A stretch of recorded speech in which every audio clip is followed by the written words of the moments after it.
My name is Ben Tarr, and I am the CEO of Global Animal Products. And on behalf of everyone here at Global Animal Products, I'd like to welcome you. Unfortunately, we are in an unprecedented time, and in some way, we've all been impacted by this pandemic. As manufacturer and marketer of organic trace minerals such as Zinmet, a zinc methionine chelated mineral, we, like you and your customers, have felt stress and questioned what direction to take. With these challenges, we thought it might be good to come together in an unusual format to present some ideas that may assist in dealing with these complicated times. We hope you find this webinar thought-provoking and useful. With this, I would like to introduce our presenter. Over the years, we have formed a relationship with Texas Tech University and an excellent working relationship with Dr. Brad Johnson. Dr. Johnson is Texas Tech University's Gordon W. Davis Regents Chair in Meat Science and Muscle Biology and a professor in the College of Agricultural Sciences and Natural Resources Department of Animal and Food Sciences. Dr. Johnson has a unique background in that he has also worked as an extension ruminant nutrition and beef feedlot specialist within the Department of Animal and Range Sciences at South Dakota State University. Thank you, Dr. Johnson, for presenting today. I turn over the presentation to you. All right, thanks a lot, Ben. I'm going to pull up my screen. Hopefully everybody can see that. So as Ben said, I want to just thank Global Animal Products for the opportunity, and especially Robert, who pulled the webinar together and fairly short notice. We've had a great working relationship over the years, and in addition to working here in the United States, I've helped Global Animal Products outside the U.S. and specifically in Mexico, Brazil, and South Africa. And again, one thing I want to do, I know I saw a lot of names come up as people were logging on, and we're kind of targeted the western third of the United States this afternoon for invites from producers, feedlot producers. I know we have some dairy producers and many nutritionists on. And our whole goal, we know you're extremely busy, and these are, as Ben and Robert said, these are unprecedented, challenging times. But I thought it would be good just to get together and go over some things that have transpired really in the last 2 months. And as you all know, it's an ever-changing dynamic. And starting my first few slides here, I'm going to have a timeline of things. And it was interesting. I told some of my friends that are nutritionists, Dr. Beckett, Dr. Turgeon, and others, maybe when this is all done, we can write a book, because it seemed like every day or every other day we'd wake up and our phones would be ringing, and we'd have a whole nother set of challenges that we hadn't even thought of. And so what I hope to do is go through this timeline, and then I've picked really 3 major points to talk about that I think are very valid things that we could be doing right now to aid you in your operation. And as I said before, I know you're extremely busy. You're in the trenches. We're an essential industry. We're all trying to provide food to the world, but specifically to the United States. But hopefully that you can get 1 or 2 things out of my comments this afternoon that you can take back to your operation and be useful. The other thing I want you to keep in mind is I'm going to be fairly general this afternoon, but our goal is some of these main talking points that I'm going to bring up, we're hoping maybe every 2 weeks we can pick up and do another series of webinars in more depth in some of these areas. So if you have issues, by all means, email them to either your representatives at Global, or you can email them directly to me or call me. And I'll definitely dig into the research and literature and try to help. And maybe that would be a platform for another webinar. Finally, before I get going, many of you know me, and Ben kind of introduced me. I am a South Dakota native, and I've been in this business my entire life. And my family is struggling through this. Our family, my brother still has the family feed yard in South Dakota, and farms a lot of ground and feeds a lot of cattle. And so even though I know a lot of our guests are in Western U.S., I'm entrenched in this from a family side as well, and trying to help family members get through this. One of the early things in South Dakota was obviously we have a hard time getting cattle marketed up there to begin with, and it seemed like when this first hit, it probably impacted the markets first and foremost up in the northern plains more than anywhere else. So even though I do have an academic background, I grew up in the cattle feeding business and still involved in cattle feeding.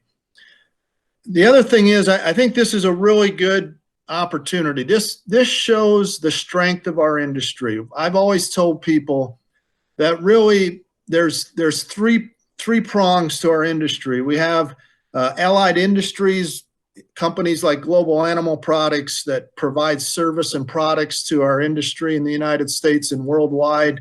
We have you as cattle producers, dairy producers, and nutritionists that work with those. And then myself from an academic standpoint, I think it behooves us to be good stewards together, work together. And I think this just epitomizes that of being able to get together through technology and work through some of this during these trying times. So what I want to do is I want to go and kind of go through a timeline. And obviously there's many other things that happen, but I think this would just set the platform for some of the main points I'm going to talk about this afternoon. Our spring break here at Texas Tech started on Monday, March 16th, basically, and that's kind of when many of us here in West Texas went into kind of lockdown mode. And so the very first thing, many of you probably know, living here in West Texas, the actual crude oil, West Texas crude oil futures actually were in the negative right before the May futures came on, when the April futures were going off. So obviously with low oil prices, low demand, ethanol followed that. And so as we all are aware, many of the ethanol plants in the United States have shut down, at least from a fuel ethanol standpoint. And with that, one of our major co-products, over the last 25 years, we've become dependent on almost. We've learned, I remember the early days of distillers and all the damning things that went with it, and how to feed it, and how to incorporate other different ingredients with distillers. And now it's become such a staple of our diet that in mid-March we lost dry distillers, we lost wet distillers, became scarce and really obsolete. And so in that time frame, many of you that are nutritionists on the line were busy, probably by the minute, making ration changes and diet changes for your customers as those distillers grains went away. The other thing at that time, feedlots were looking for alternative protein supplies. This thing has went on and evolved long enough that in fact now many of those alternative protein supplies that we thought we found, things like soybean meal or even whole cottonseed meal, have went away as well. And I'll talk more about that as we go through. The other interesting dynamics in talking to some cattle feeders and nutritionists in this time frame of mid to late March is we obviously had a major, as the stock market went down, commodity prices, including the futures market for live cattle, dropped significantly. But with demand, short-term demand, cash was very positive to the board from a positive basis standpoint.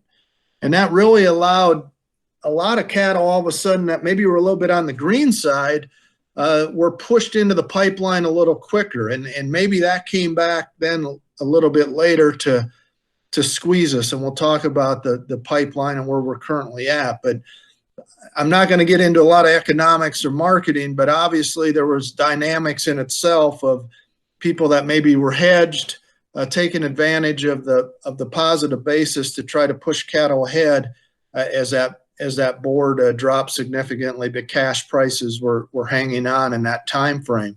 Kind of the next bullet here, the next time frame, March 30th through April 10th, this is where we started seeing packing plants slow down and slow throughput. And so the first thing that happened, I don't think anybody thought it was going to get as bad as it actually did get. But one of the first questions that started coming up in early April, and every morning I'd field a series of questions on the phone, was how long or what are our opportunities to keep cattle on ractopamine? Things like obviously Elanco markets Optiflex and Zoetis markets Actigain. And so a lot of nutritionists would call and we talked about potential withdrawal times. There's been some industry research done in the last couple of years that shows that maybe we can withdraw ractopamine 7 to 10 days without losing the biological gain that we got from feeding it. I worked with a lot of nutritionists and worked through the numbers and at that time, and really at the current prices, we calculated the break even. We could feed ractopamine, we could feed things like Optiflex or Actigain for roughly 52 to 55 days. And after that, we were losing money based on the cost per day and the lack of biological response. And now that's really a moot point, because the one thing that's went away is the uncertain. We have such uncertainty of when these cattle are going to be marketed. Very few people today are probably putting cattle on ractopamine. In fact, most of them have removed the feeding of ractopamine. I will talk about beta agonists in my second section, as we maybe get an opportunity to reintroduce ractopamine into the marketplace. There's probably some opportunities of organic trace elements like zinc to aid in that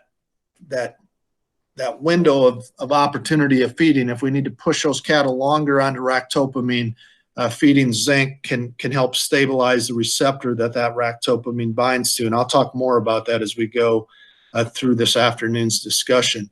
And finally, the timeline that we're kind of in currently, basically a couple weeks ago, and I know we have some dairy nutritionists and maybe dairy producers on the line, basically all protein supplements became scarce. And again, that mid-April timeframe, the phone started ringing, and many of my friends on the nutrition side said, now we can't buy soybean meal. They're not crushing soybeans because there's no demand for oil, but they're willing to sell raw soybeans. So we'll talk about how many of you evolved into feeding a protein supplement to actually try and, if the economics were such, you were able to get whole oil seeds, whole cottonseed, whole soybeans, canola, things like that.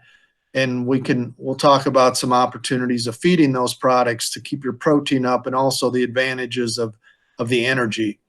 And then finally, and what probably is closest to you on your mind right now, as a few weeks ago, the producers and different advocacy groups rolled out what's called the proposed set-aside program.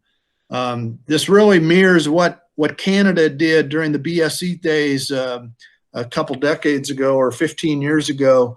And basically the Canadian government furloughed cattle for up to 75 days and paid the producers a per diem to hold those cattle at maintenance diets. And so we'll spend a lot of time talking about maybe some opportunities there, but also some nutritional challenges and biology challenges of putting a 1,400-pound steer on a maintenance diet, for example. You know, that about the time we think maybe the plants are slowly increasing capacity, obviously there's plants that had been closed that are open. Just a few hours ago, I got a news alert that JBS and Cactus in Moore County, north of Amarillo, JBS will not allow any intervention as far as state or federal testing.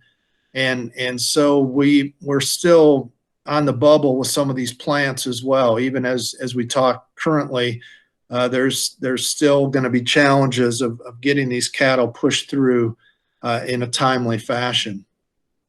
So with those timelines, what my goal is, I got three big kind of take-home messages. And as I said in my introduction, I know these are trying times. Maybe one or two of these things can resonate with you, something you can take back to your operation and show some value and help get through these difficult times.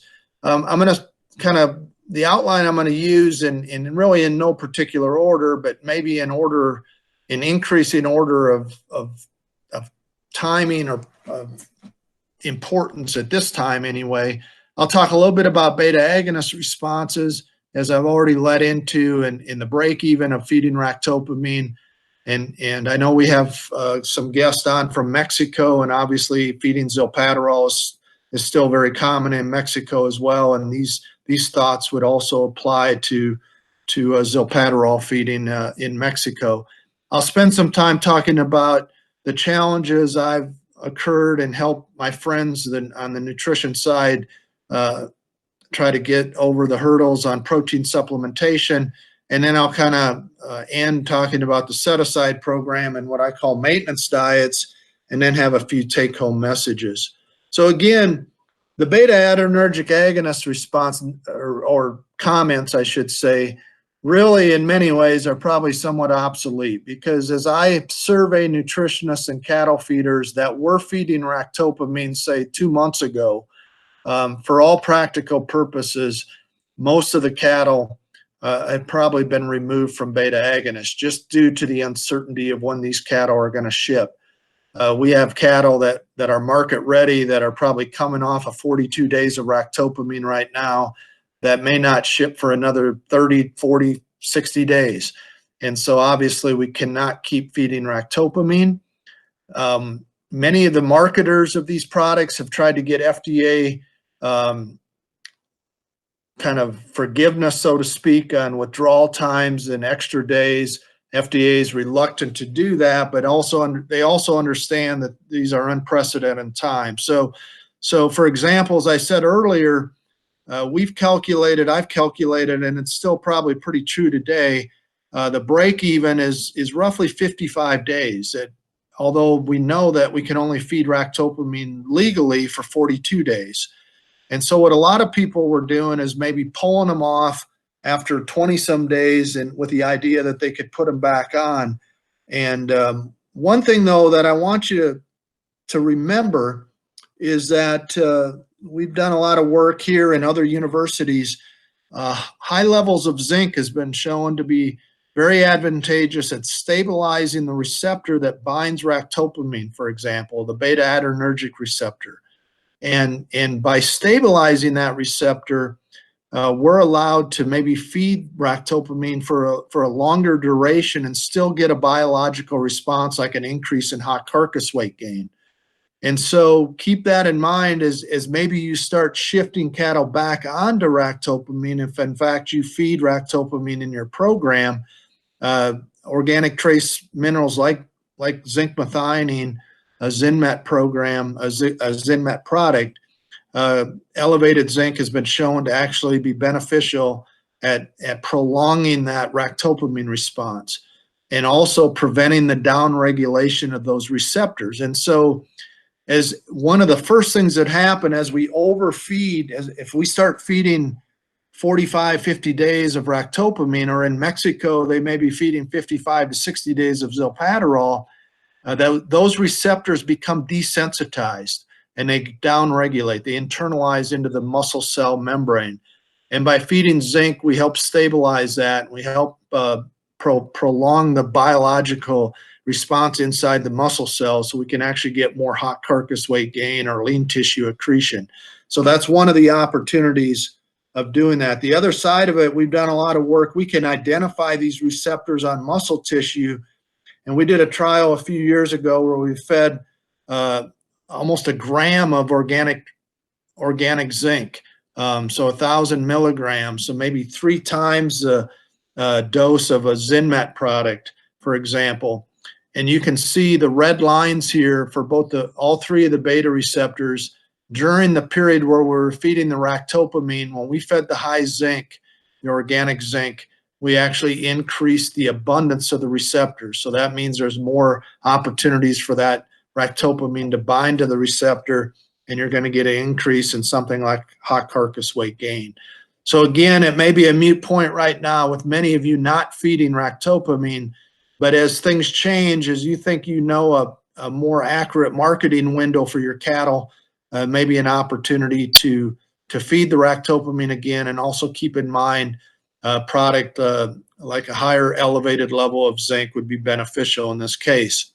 So let's switch now and talk about the second item, one that kind of consumed us about a month ago when, well, really from the beginning, when we knew we were out of distillers grains, and we've started feeding distillers grains for a number of different reasons. It obviously is very high in protein. On a dry matter basis, can be as high as 28 to almost 30% crude protein.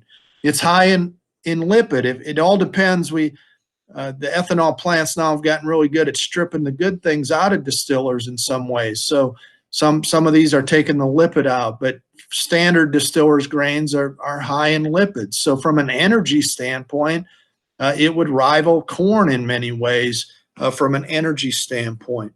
So that was the first thing we lost. And so the first thing that many nutritionists did is they then went back and said, okay, how much urea can we feed? Urea, but due to the energy reduction of energy prices, urea is fairly competitively priced yet today. And so I think a typical diet, maybe in out in the desert Southwest, or even up into Western Kansas or into Nebraska, where they were feeding a lot of dry distillers or wet distillers, we maybe had lowered our urea down to maybe about 0.5 to 0.85% of the diet.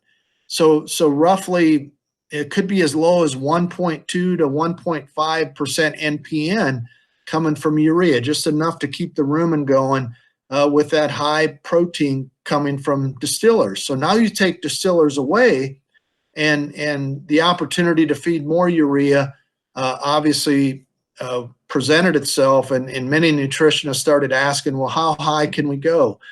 Many of you, some of you are on the phone or on the webinar today. Yeah, I know many of you easily go up now as high as 1.3%. That's roughly 4% NPN units when you take 1.3 times 2.85% crude protein equivalents from urea, for example. I know down in Mexico, there's yards that are between 1.5 and 1.7% urea in a steam flake corn diet. So it really has to do with matching carbohydrate metabolism in the rumen to the amount of ammonia present in a very quick time. So I know a lot of nutritionists, a lot of cattle feeders are concerned about ammonia toxicity, which is the ultimate byproduct or end product of urea metabolism in the rumen. But I think there are opportunities to increase urea in those animals on a highly fermentable carbohydrate diet, like steam flake corn or high moisture corn or some other cereal grains that are adequately processed. We'll be able to take advantage of that. The other thing that we saw happening is right after the distillers went away, I heard stories of certain feedlots in different areas buying all the whole cottonseed they could, or buying soybean meal by the hopper bottoms, and so what was interesting is eventually, with competing protein products, swine, dairy, poultry, those products went away as well.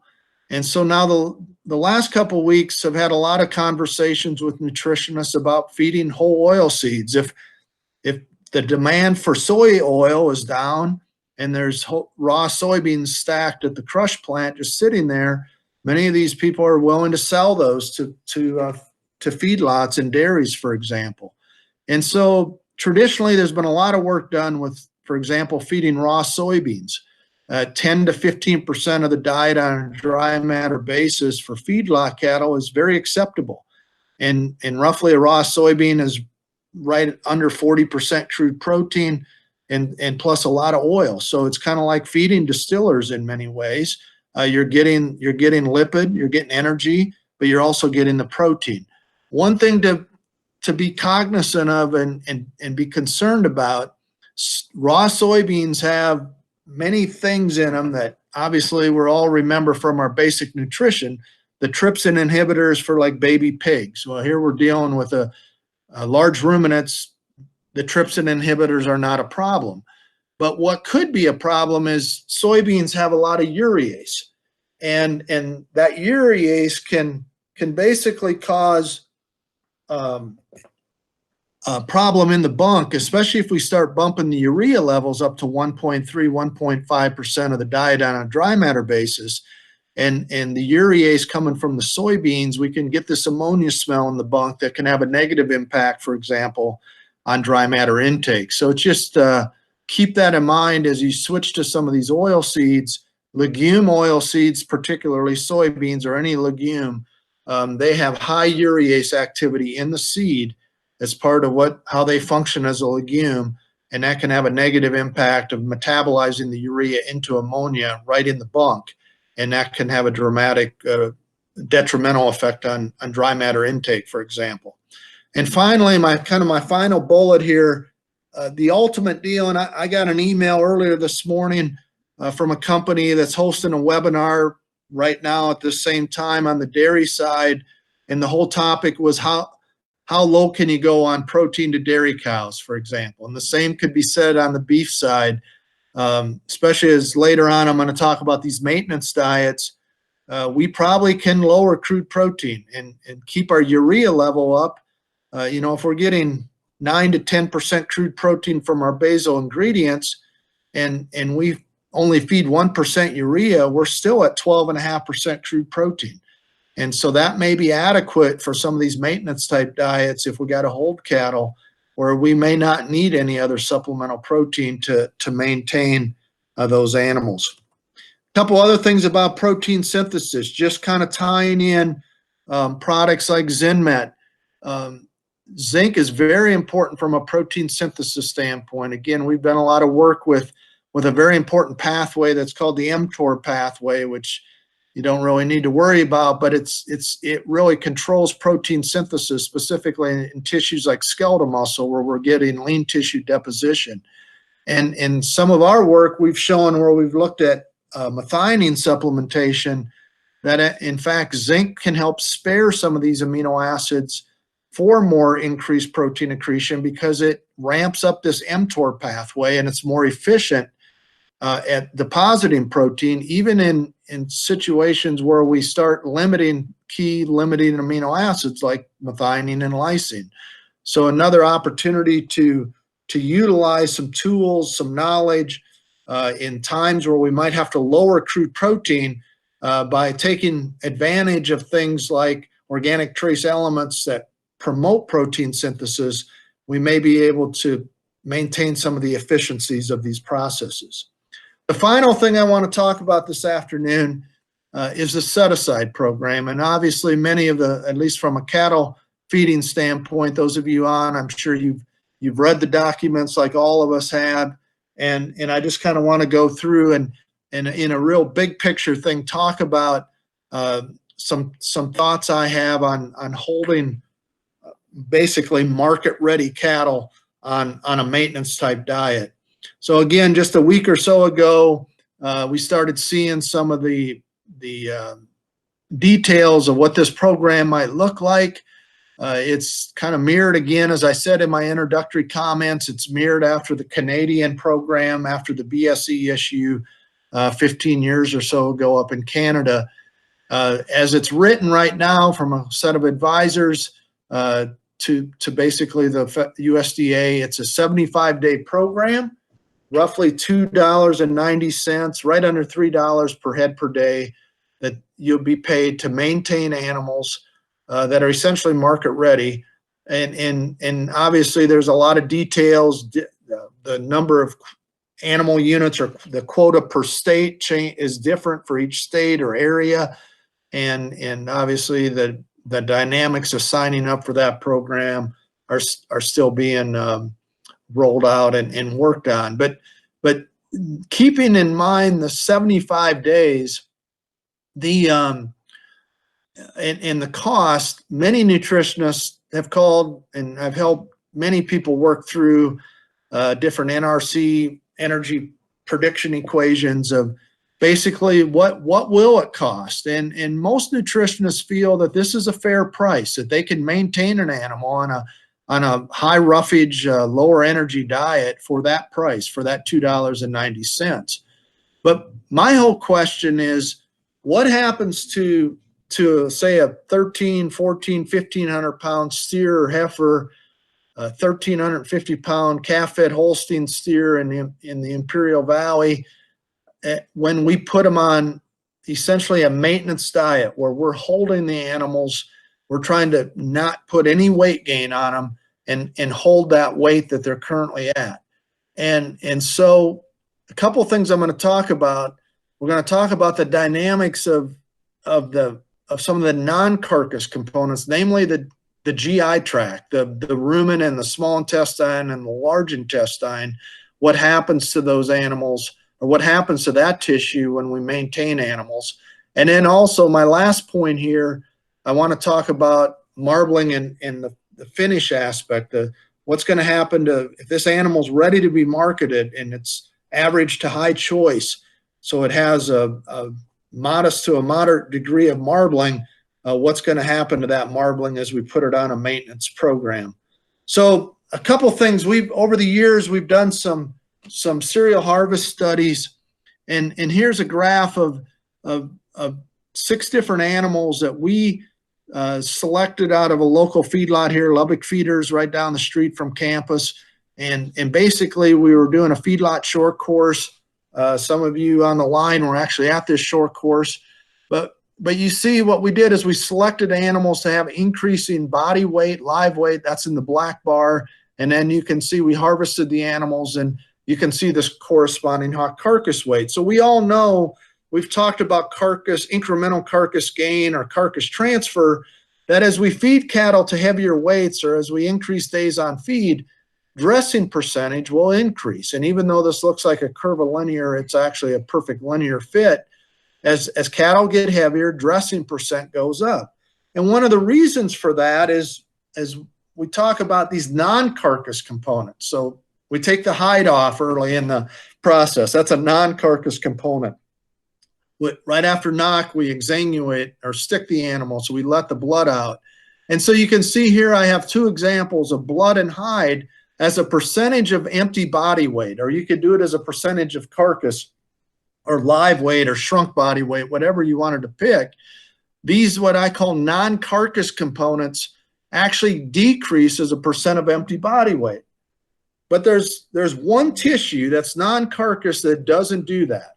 And it's the greediest tissue that all mammals have. We should know this more than better as humans as well.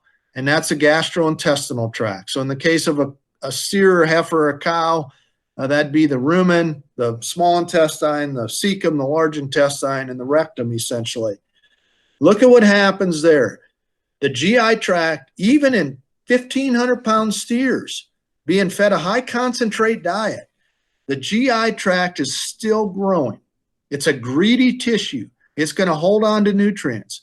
I guarantee you, and you put a steer, a 1,400 pound steer or a 1,300 pound calf-fed Holstein steer or a 1,250 pound heifer on a maintenance diet, and you try to hold the weight, the GI tract is going to continue to scab nutrients and calories away from the animal, and it's going to continue to grow. And so 2 things that come to mind. If the GI tract grows at a proportionally large amount compared to holding these animals, yield or dressing percent is gonna suffer. It's gonna go down. But moreover, at some point we're probably gonna want to finish these animals. And I'm going to talk in my last point, I'm going to talk about the loss of marbling, the loss of finish on these cattle. These cattle are going to go stale on a maintenance diet. Now we're going to put them back on a high concentrate diet. Feed efficiency is going to suffer dramatically because of this increase in the GI tract mass. So I just want people to be aware of this, that on a maintenance diet, you're going to still see an increase in GI tract mass. The other question that many nutritionists have asked me the last 3-4 days is, the NRC does a great job of predicting gain based on energy intake. We don't know. I think if we put a bunch of 1,400 pound steers on a maintenance type diet that's high roughage, I don't think NRC is going to do a very good job of predicting intake. And growing up in the North Country like I did, I take pride in high quality cattle, but those cattle also eat a lot. And I've seen steers in a feedlot on a fairly high energy diet eat over 30 pounds of dry matter. And I'm afraid we're going to turn these steers into dairy cows when we put them on a moderate energy diet and they start eating 35 pounds of dry matter. They're going to gain more than the NRC model is going to predict. And a lot of those calories, as I just said, are going to go to support this GI tract mass. The other thing is, I've had a lot of questions about marbling. Many of you think that, well, if we hold these cattle to the same empty body fat, if they're able to maintain their body mass, they should not lose any calories. But that in fact is not the case. Marbling is going to go. And we've done some ultrasound work over the years. We can lose marbling in as little as 7 days, 7 to 10 days.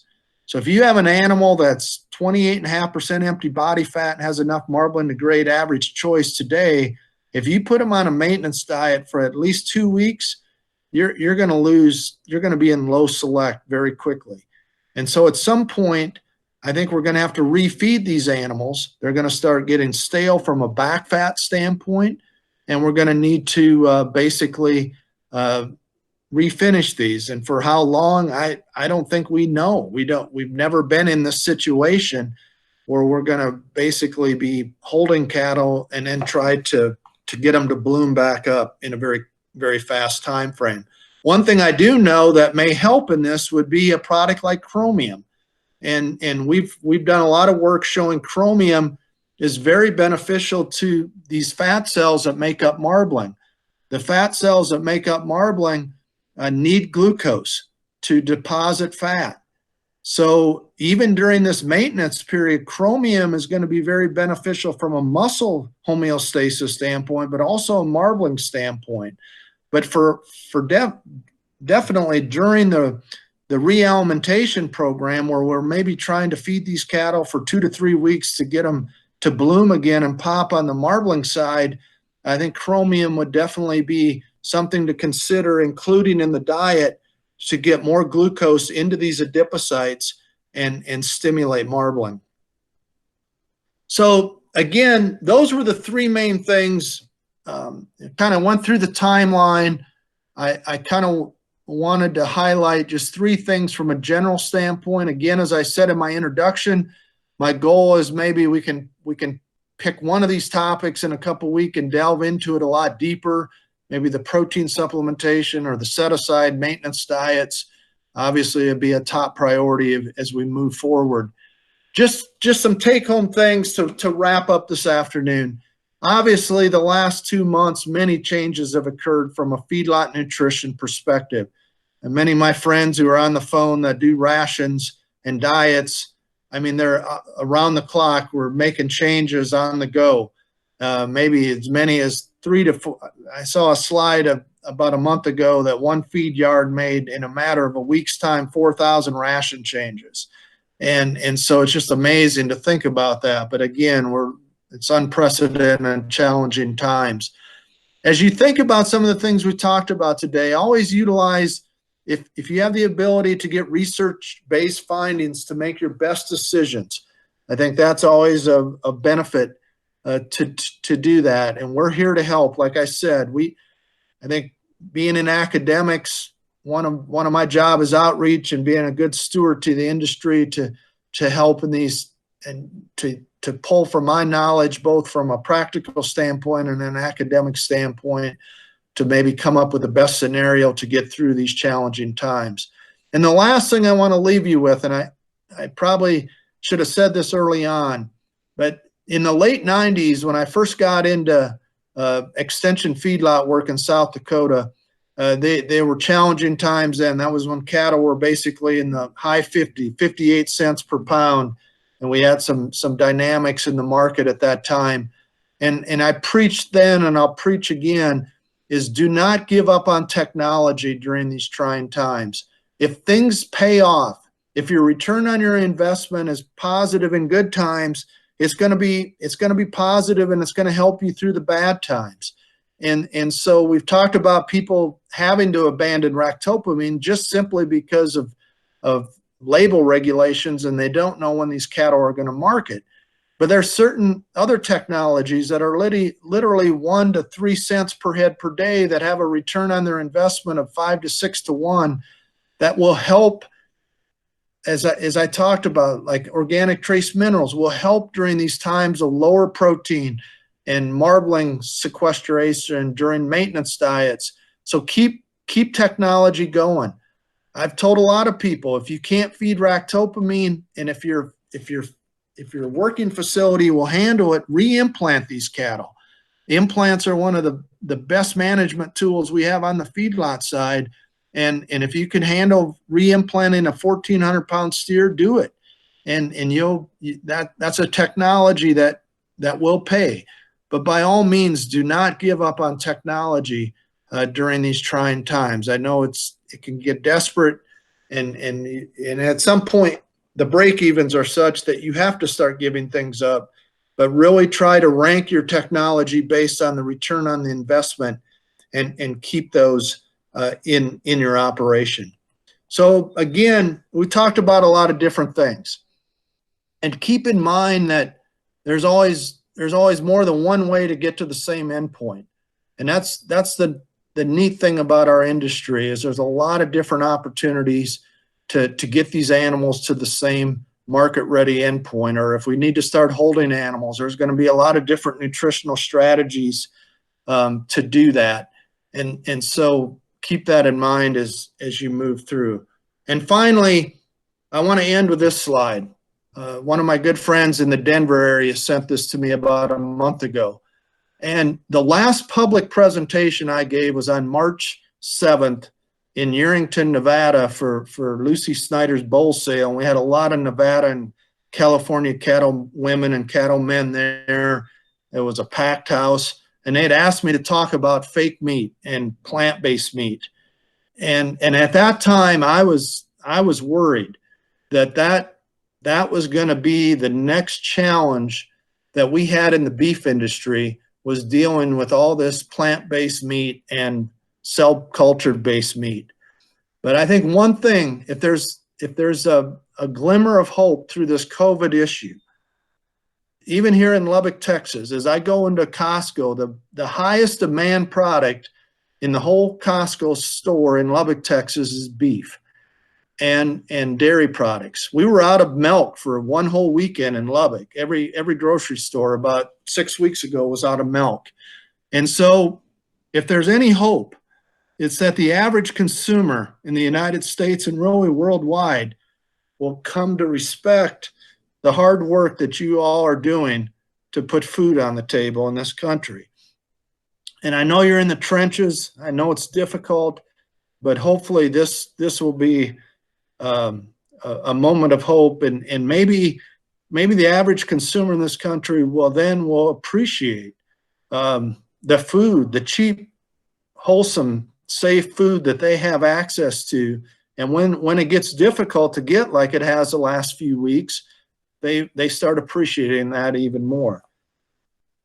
So I want to end with a quote that my good friend Dr. Turgeon always says, and he says it every day. He talks to me on the phone during this time, is tough times don't last, but tough people do.